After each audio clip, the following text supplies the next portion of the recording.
Como habíamos dicho, vamos a estudiar el libro de Santiago durante los próximos meses y hoy vamos a ver la introducción de este libro, pero vamos a pedir la bendición del Señor. Vamos a pedir que Él nos guíe en esta mañana y nos haga ver lo que Él tiene para nosotros a través de su palabra. Oremos.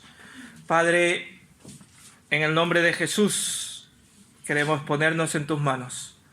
Queremos ponernos delante de ti, Señor, para que seas tú hablando a nuestras vidas, hablando a nuestros corazones. Que seas tú, Señor, quien dirijas todo nuestro ser. Y que tu palabra, Señor, nos redarguya y nos ayude y nos bendiga y nos haga ver lo que tienes para nosotros, Señor. En el nombre de Jesús queremos ponernos en tus manos, sabiendo que tú nos bendices hoy y siempre, Señor. Padre, en el nombre de Jesús una vez más. Amén. Bien, les invito a abrir sus Biblias entonces en Santiago, capítulo 1, y solo vamos a leer el primer versículo.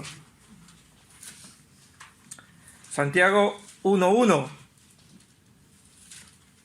Santiago, siervo de Dios y del Señor Jesucristo, saluda a las 12 tribus que están en la dispersión.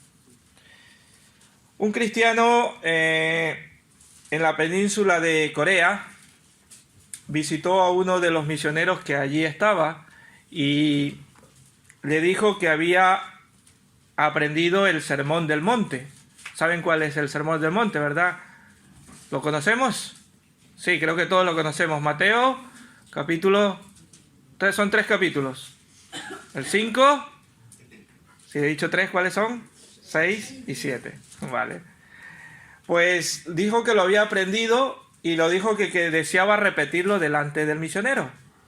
Y empezó a repetirlo y el cristiano lo repitió sin faltarle ni una sola palabra. Los 3 capítulos mencionados los dijo de memoria. Cuando terminó, el misionero le dijo al cristiano que era necesario poner en práctica las obras, poner en práctica esas enseñanzas, ponerlo por obra, esa enseñanza que allí en el Sermón del Monte estaba escrito. Y dice que el creyente le replicó, le dijo: así lo aprendí, porque yo estaba aprendiéndolo todo de memoria y se me confundían, las palabras se me iban y se me confundía. Entonces, ¿qué es lo que hice? Dice, aprendí de memoria un versículo e iba y buscaba a un vecino y lo ponía en práctica. Iba versículo por versículo aprendiendo y poniéndolo en práctica con un vecino. Y lo practiqué de esta manera hasta que se me quedaron todas las enseñanzas que allí estaban en el Sermón del Monte. Aquel hermano puso en práctica lo que estaba aprendiendo y Santiago, el libro que vamos a estudiar, es algo parecido, donde la enseñanza no debería quedarse solamente en mera enseñanza, sino que debemos ponerlo en práctica, como dice justamente el 1:22. Dice, sed hacedores de la palabra y no tan solo oidores, de manera que os engañéis a vosotros mismos. Y para poder hacer poder entender este libro de Santiago, por eso queremos hacer en esta mañana un pequeño introducción. Y queremos empezar con decir que la epístola de Santiago es una obra, podríamos decir, densa, llena de implicaciones, de connotaciones. De hecho, es una epístola en la cual podemos ver que nos indica varias direcciones y tiene una red de significados y una obra quizás para leerla lentamente, como los proverbios, ¿verdad? Los proverbios hay que leerlos día a día o uno por día. Así más o menos es el libro de Santiago, donde deberíamos leerlo a uno por día. El libro de Santiago está escrito para leerlo pausadamente, para meditarlo, para pensar en cada frase que dice. Cada palabra, cada expresión, creo que tiene un significado, y un significado que debe ser comprendido y, como dice el versículo 29 que hemos leído, después puesto en práctica. ¿Y cuál es el autor? ¿Cuál es el autor? Santiago, ¿verdad? Pero el problema de la identidad de este autor es importante porque, sin duda, como dijo Jonathan, es Santiago, pero ¿qué Santiago fue el autor de este libro? Estuve estudiando y buscando y se menciona por lo menos 4 hombres que llevaron el nombre de Santiago, o Jacobo, que es lo mismo, Jacobo o Santiago, ¿vale? En el Nuevo Testamento. Pero estuve buscando y he encontrado 3, y podemos encontrar 3 claramente identificados. El primero está en Mateo 4:21, que es Santiago, el hermano de Juan, uno de los hijos de Zebedeo. Allí habla de Santiago, ¿verdad? Santiago, el hermano de Juan, uno de los hijos de Zebedeo. En Mateo 4:21 está. Estos 2 hombres fueron llamados por el Señor Jesucristo. Y se dice más adelante en Hechos 12:1 y 2 que fue asesinado por Herodes, este Santiago. O sea, ya este Santiago no lo es, ¿vale? Aunque se menciona de Santiago, de este Jacobo dice allí en la palabra de Dios, pero como he dicho, Jacobo y Santiago es la misma persona, ¿verdad? Fue muerto por Herodes, y allí en Hechos relata a la vez cómo también Simón Pedro fue encarcelado. Entonces ya podemos descartar este primer Santiago. El segundo Santiago que se menciona es el común identificado como el hijo menor de Alfeo, en Mateo 10:3. Alguien que lo pueda leer, por favor. Mateo 10:3. Y está mencionado en la lista de los apóstoles. Cuando da la lista de los apóstoles, allí menciona el hijo de Alfeo. ¿Lo lees, por favor? Felipe, Bartolomé, Tomás, Mateo, el publicano, Jacobo, hijo de Alfeo, Lebeo, por sobrenombre Tadeo. Gracias. Ahí habla de verdad el hijo de Alfeo. Jacobo pone allí, ¿no? El hijo de Alfeo. Ese es el segundo. Y lo podemos dejar automáticamente descartado porque solo se lo menciona allí. Ya no se vuelve a mencionar, solo se menciona de este. Pero luego tenemos a un tercer Santiago y nos puede hasta sorprender. Santiago o Jacobo, que es el que escribe, es nada más y nada menos que el hermano ¿de quién? De Jesús. Es el hermano de Jesús. Si no lo sabías, pues sabemos que era hijo de María y de José. Inclusive lo dice en Mateo 13:55, lo leo. Dice, ¿no es este el hijo del carpintero? ¿No se llama su madre María y sus hermanos Jacobo, José, Simón y Judas? Allí menciona ese Jacobo. Ese Jacobo es Santiago, el que escribe este libro, escribe esta epístola, ¿verdad? Y es hermano de Jesús. Y después lo vemos que presidió al concilio en Hechos 15:13 en Jerusalén. Después llega a ser llamado apóstol, ¿verdad? Y Pedro también lo menciona en Gálatas 1:18 y 19 a este Jacobo. Este hombre fue un líder en la iglesia de Jerusalén después de que Cristo muriera, ¿verdad? Años después. Y nos puede llegar a sorprender, dice, pero el hermano de Jesús. Al principio no creyeron en él, pero después el Señor los llama y de hecho se le aparece a Jesucristo resucitado a este Jacobo, a su hermano, y es cuando cree en el Señor. Y llega a ser un líder de la iglesia en Jerusalén. Y miren cómo se presenta este hombre, Santiago. Ahora ya sabemos quién es el autor, ¿verdad? Santiago, el hermano, o si quieren llamarle medio hermano, pero era el hermano de Jesús, es el autor. Y miren cómo se presenta. Leemos en el capítulo 1, versículo 1, Santiago, siervo de Dios y del Señor Jesucristo. Además de identificarse por su nombre, se llama a sí mismo como siervo del Señor Jesucristo. La primera cosa que quizás nos puede llamar la atención es que la descripción que se da de él no se dice, bien podría haberse dicho, Santiago, hermano de Jesús. A que podía haberlo puesto, ¿verdad? Pero no lo pone. ¿Qué pone? Siervo del Señor Jesucristo. ¿Verdad? No hace referencia directa a que es hermano del Señor.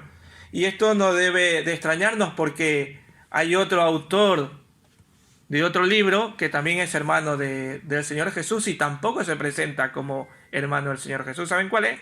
No se llama a sí mismo tampoco hermano de Jesús. Si vemos en Judas 1, cuando él se presenta también dice lo mismo que Santiago. Siervo del Señor Jesucristo.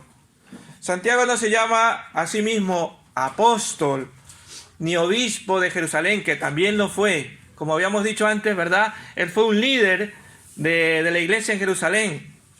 Pero tampoco se llama así obispo, sino simplemente se llama a sí mismo siervo del Señor Jesús. El título que Santiago utiliza para sí mismo es ese de siervo. Y hay alguno que hace un tiempo dije doulos. Es esta la palabra. Doulos significa siervo. En otras palabras, se distingue como una persona que tiene un amo, que tiene un señor a quien sirve, que en este caso es, ¿cuál es su señor? Jesucristo. Por eso es cuando decimos doulos, ahora cuando hablamos de doulos, no es otra cosa que siervos del Señor Jesucristo. A eso nos referimos. Y él se describe así, como un siervo del Señor, como un esclavo, como una propiedad de su amo, que en este caso era el Señor Jesús. Él no se considera de otra manera, solo se considera como el siervo. Y de esta manera él reconoce al Señor Jesús como el Señor, como podríamos decir, como Dios, como el Mesías. Lo reconoce, a pesar de ser su hermano, pero lo está reconociendo como el Señor, como el Mesías, como el Cristo. Y yo me preguntaba y decía, y quiero transmitirles en esta mañana esta pregunta: ¿cómo nos consideramos a nosotros mismos? ¿Somos humildes y nos consideramos siervos?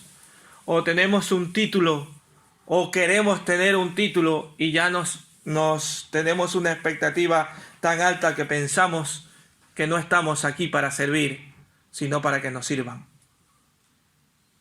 ¿Podemos llegar a pensar eso? ¿Cómo nos estamos considerando? Este hombre, Santiago, era hermano del Señor Jesús, pero él no lo ponía allí.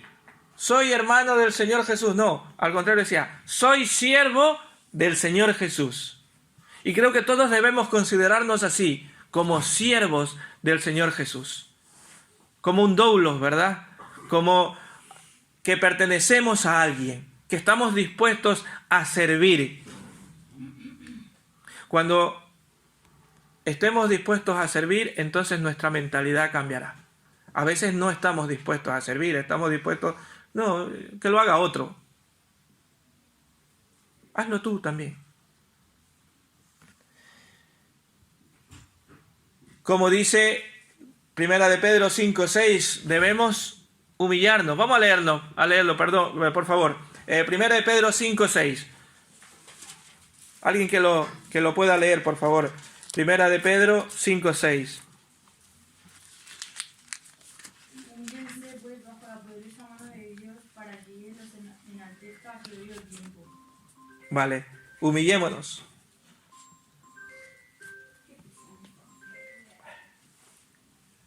Vale, humillémonos, dice, ¿verdad?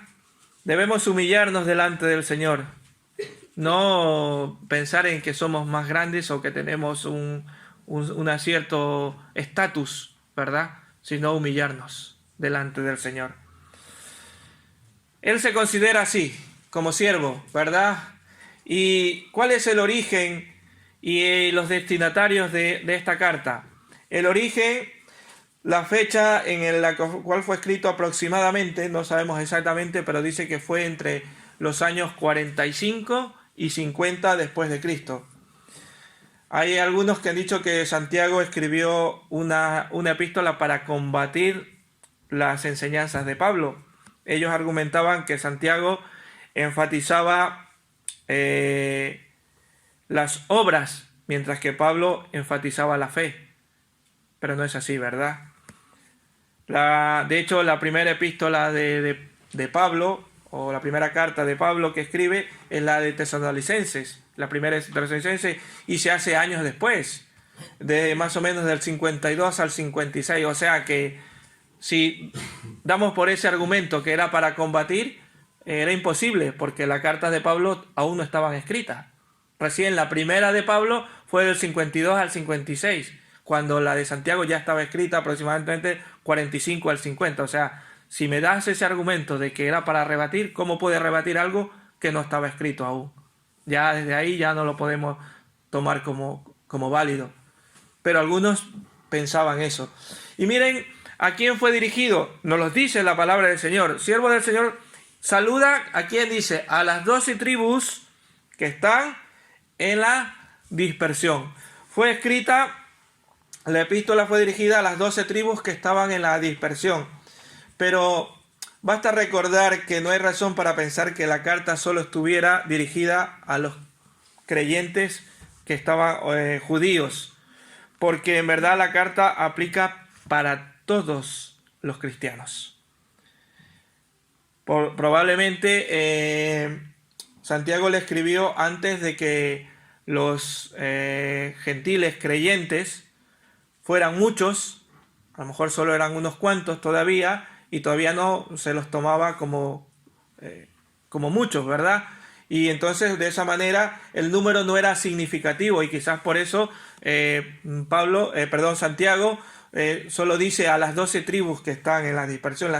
Y además el decir las 12 tribus era una forma figurada de hablar a los judíos, de referirse a todo el pueblo judío. Porque, por ejemplo, Mateo 19:28 habla de las 12 tribus. Jesús lo está diciendo, hablando de las 12 tribus, pero no está hablando de exactamente ese, sino del todo el pueblo judío. Ese es como todavía en estos momentos algunas personas hablan de los duros, ¿verdad? De unas pesetitas, de 5 pesetas, ¿era verdad, Remedio? De 5 pesetas, ¿verdad? Que tenían un agujerito en el centro, y eso le llamaban los duros. Y hay gente que todavía dice, hasta estos momentos, que ya no tenemos pesetas, ya hablamos de euros, y todavía hay gente que dice 1000 duros, ¿verdad? Es verdad que lo dicen todavía de esa manera se dirigen o se hablan de dinero, ¿verdad? Algo está trabajo dejarlo. Dejarlos, correcto. Pues tengo una caja llena porque mi marido lo coleccionaba. muy bien. Pues eso, ¿verdad? Entonces esta frase era muy utilizada, y quizás esta era la frase que utilizaba para decir a todo el pueblo de Israel. Simplemente decía a las 12 tribus que estaban esparcidas. El concepto de las 12 tribus era un concepto fuerte, quizás todavía, ¿verdad? Era el año 50.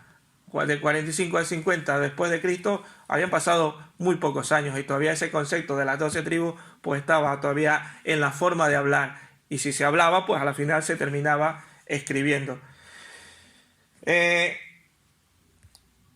La carta fue escrita creo que para todo aquel que supiera leer, y particularmente a quienes tenían a Jesucristo como su Señor. Y lo dice para las 12 tribus que están en dispersión. En ese tiempo el pueblo judío estaba esparcido por todo el mundo. ¿verdad? El pueblo judío se había esparcido por todos lugares. ¿Por qué causa? ¿Por qué causa estaban esparcidos? Por la persecución, ¿verdad? Por la persecución el pueblo judío se había ido esparciendo por todo el mundo conocido. Bueno, en ese tiempo no llegaban a América, ¿verdad? Pero, porque no estaba descubierta, pero todo el mundo conocido, que era desde Tarsis, que es lo que ahora conocemos como España y Portugal, pues hasta todo aquello del Medio Oriente, ¿verdad? Que era el mundo conocido. Y se habían esparcido por todo el mundo. Entonces, esta carta las está escribiendo para esas 12 tribus, que eran para los creyentes judíos en todo el mundo conocido, que estaban esparcidos. Había comunidades cristianas por todo el pueblo, por todo el mundo. Y algunos piensan que el libro de Santiago no es importante para los cristianos y citan algunas citas o algunas frases de algunas personas conocidas como Martín Lutero. Y dice que algunos dicen que Martín Lutero dijo en su momento que Santiago era una carta llena de paja. Pero tenemos que entenderlo desde el contexto en el cual lo decía Lutero. Su intención era de hacer observación de que Santiago hablaba poco o nada en cuanto a la predicación del Evangelio o a la justificación por la fe, que era lo cual se centraba lo que decía Lutero. Lutero hablaba de la predicación del Evangelio y de la justificación por fe. Entonces, pues Lutero decía, esta carta no habla de eso, y por eso es como una paja, pero hay cosas que la podemos poner en práctica, ¿vale? Entonces no era que él menospreciaba, simplemente que de acuerdo a para lo que él la utilizaba o lo que él quería, lo que él hablaba de la justificación por fe, pues allí no lo dice, ¿vale? No lo entendamos. Y si alguien nos dice, no, es que Martín Lutero decía que eso era una carta como paja, que no servía para nada, no, es que no hablaba de eso que a él se refería, pero hay muchas más cosas que sí podemos utilizar para nuestros días, ¿vale? El propósito de la carta, ¿para cuál fue escrita? Y aquí ya tiene que ver, y muchos versículos tienen que ver con nosotros. El libro de Santiago bosqueja el caminar en la fe ante las pruebas y tentaciones, y también de obedecer la palabra, como lo dice en el 1, del 1 al 27. También de tener la fe verdadera, y también de obtener la verdadera sabiduría. Y además se dice que el libro de Santiago contiene un extraordinario paralelismo con el Sermón del Monte que habíamos dicho antes, ¿verdad? De Mateo, capítulos 5, 6 y 7. Se parecen mucho. ¿Por qué? Porque el Sermón del Monte nos manda a hacer cosas, ¿verdad? Nos da que debemos practicarlo. Y Santiago también nos dice, hay que hacerlo, hay que practicarlo. Santiago comienza el primer capítulo describiendo los rasgos generales del caminar en la fe. En el capítulo 2 y capítulo 3 habla sobre la justicia social y un discurso sobre la fe en acción. Y luego compara y contrasta las diferencias entre la sabiduría terrenal y la sabiduría que proviene de Dios, la sabiduría que proviene de lo alto. Santiago hace una reprensión particular severa también después al final de los ricos opresores y de las riquezas que ellos acumulaban. Y termina finalmente animando a los creyentes, animando si están sufriendo, si están necesitando de los manda a orar fielmente. Y yo quise resumir todas estas cosas porque no se nos va a quedar. Yo dije, si lo digo todo esto, no se nos va a quedar. Y yo lo he resumido en 3 cosas. En 3 que creo que sí se nos puede quedar en esta mañana. Vamos a resumir el libro de Santiago en 3 cosas. La primera que hace Santiago es animar a las iglesias.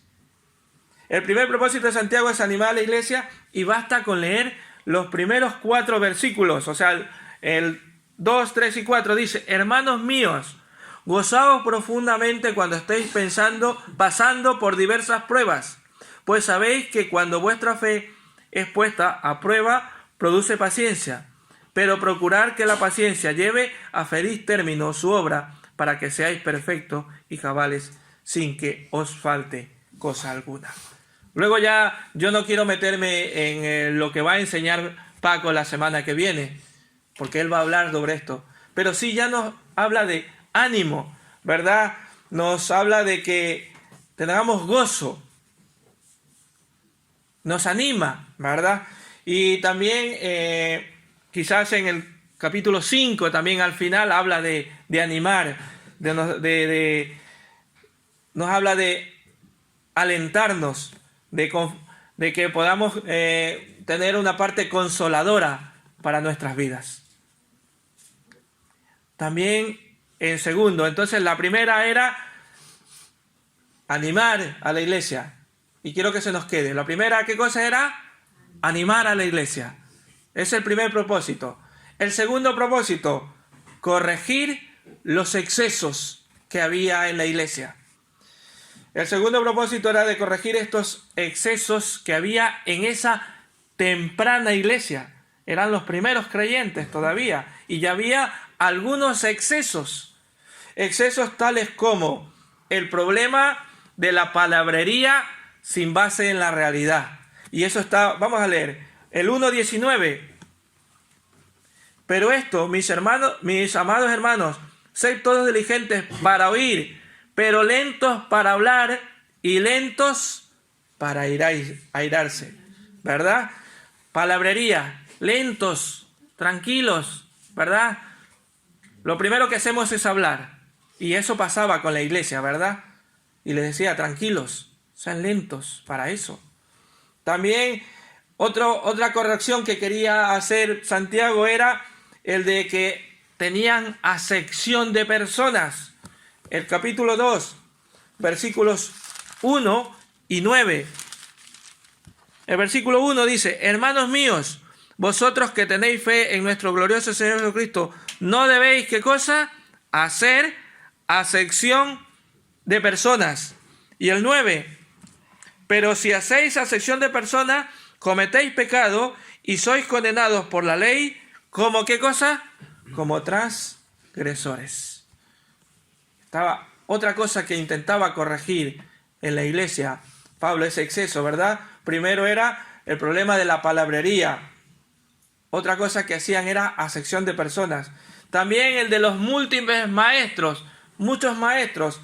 El 3:1: hermanos míos, que no haya entre vosotros tantos maestros, pues sabéis que los maestros seremos juzgados con mayor rigor. Ayer hablábamos, ¿verdad? Y decíamos que los que estamos en liderazgo, aparentemente, nos ven allí delante, pero sabéis que nosotros, el Señor nos va a tomar en cuenta todo. Y siempre estamos como mayor en la vista, ¿verdad? Y tenemos mayor pruebas. Así que, cuidado, aquí era un exceso que estaba pasando. Todos querían ser maestros. Santiago lo dice, cuidado con ello. Y también nos habla de la fe sin obras. 2:17. Así también la fe, si no tiene obras, está muerta en sí misma. Otra corrección quería hacer, ¿verdad? Que hablaban mucho, y si leemos los versículos anteriores, hablaban de que les daban aliento, pero no les ayudaban, ¿verdad? Palabras de ánimo, pero práctico, nada. La fe sin obras es muerta. Otra de las cosas que quería corregir, otro exceso, era el de la amistad con el mundo. El capítulo 4, versículo 4. Gente adúltera, ¿no sabéis que la amistad con el mundo es enemistad contra Dios? Cualquiera, pues, que quiera ser amigo del mundo, se constituye en enemigo de Dios. Qué duro, ¿verdad? Si quieres ser amigo del mundo, te constituyes en enemigo de Dios. Y eso nos pasa a muchos, ¿verdad? Que estamos coqueteando con el mundo. los jóvenes les pasa mucho eso, ¿verdad? A los mayores también. ¿Verdad? Que estamos con, como se dice, con un pie aquí y con el otro allí. Si estamos coqueteando con eso, nos constituimos, como dice aquí, enemigos de Dios. Tengamos cuidado. El de la vanagloria, capítulo 4, versículo 16. Vosotros, en cambio, os jactáis con arrogancia y toda clase de jactancia, ¿qué cosa? Es mala. Otro exceso que tenía la iglesia, y también podemos aplicárnosla a nosotros, ¿verdad? Y esto lo iremos viendo durante estos meses. Y yo les animo a no perderse ninguna de estas predicaciones, porque lo vamos a detallar con más minuciosamente, ¿vale? Y también al final habla de las riquezas mal habidas y de la opresión que hacían contra los pobres. Capítulo 5, versículos 1 al 6. No vamos a leer los 6 versículos, pero ahí habla de la opresión que tenían, ¿verdad? Que no les pagaban y lo oprimían. Todos ellos eran signos que Santiago quería combatir, que quería decir, bueno, a ver, hemos olvidado lo principal y tenemos que llamarles la atención.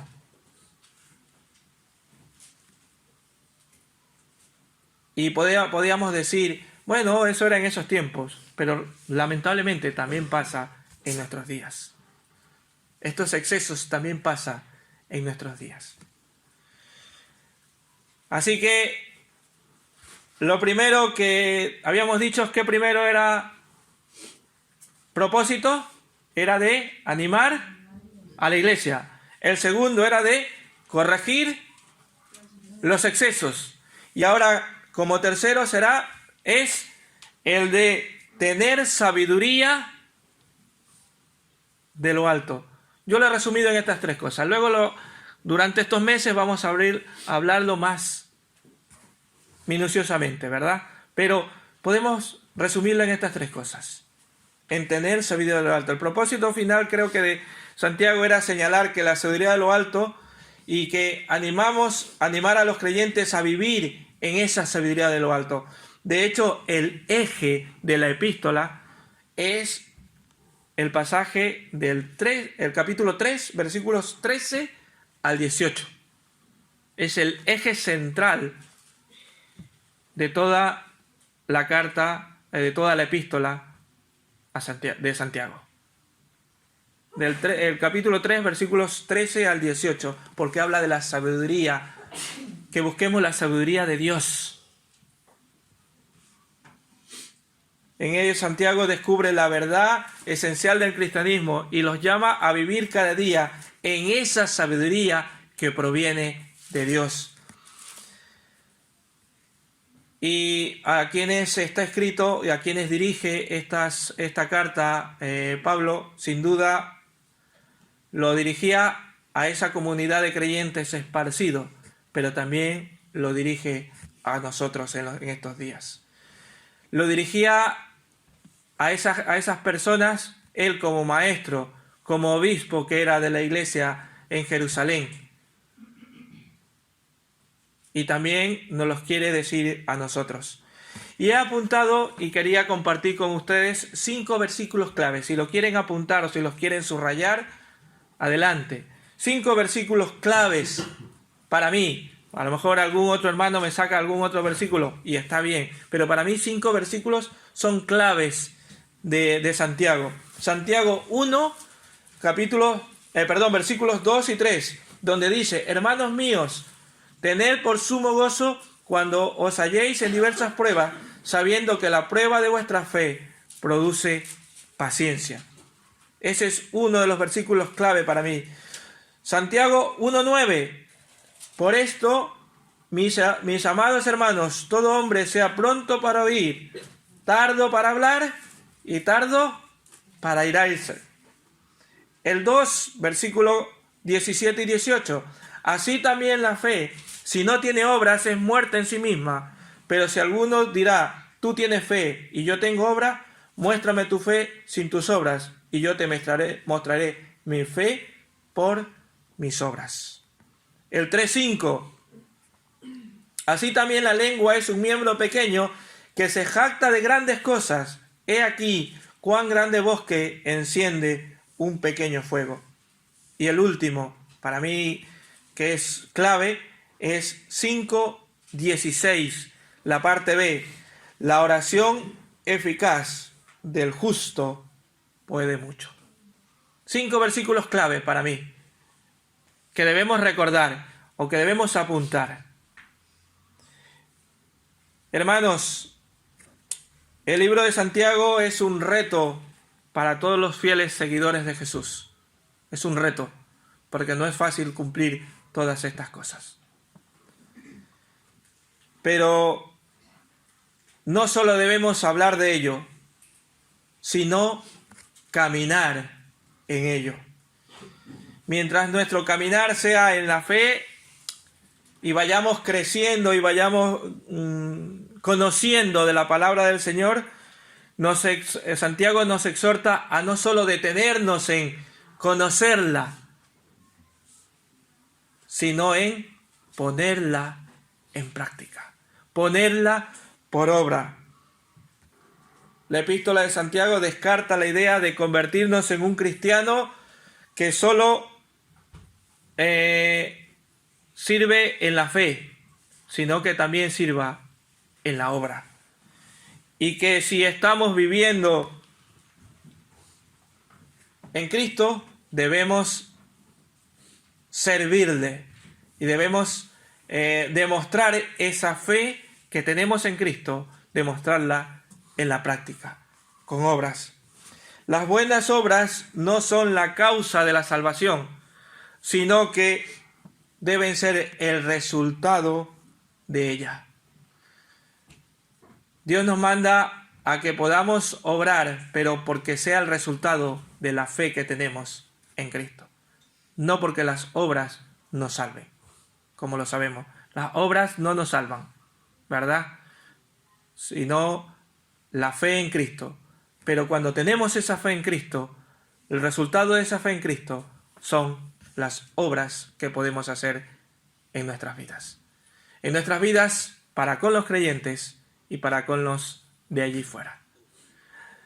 Hermanos, en estos días, en estos meses vamos a estudiar este libro y vamos a estudiarlo más detalladamente, donde podremos ver y podremos aprender cómo el Señor nos quiere enseñarnos varias cosas. Esperemos que no nos perdamos ninguna de estas predicaciones y podamos aprender de Santiago para que después podamos poner en práctica. Amén. Vamos a orar. Señor y Padre, en esta mañana queremos dejar en tus manos nuestras vidas, sabiendo que somos imperfectos, sabiendo, Señor, que no somos nada ni somos nadie. Pero, Señor, queremos aprender de tu palabra, pero queremos ponerla en práctica, Señor. Este libro de Santiago nos desafía a hacerlo, Señor, y ayúdanos y dirige nuestras vidas a ponerla en práctica, Señor. Dirígenos, Señor, a poder dejar en tus manos todo nuestro ser y que tú la dirijas y que tú la gobiernes, Padre. Oh Padre, en el nombre de Jesús, gracias por esta mañana y gracias por tu palabra. Gracias, Padre. Gracias, Señor. En el nombre de Jesús.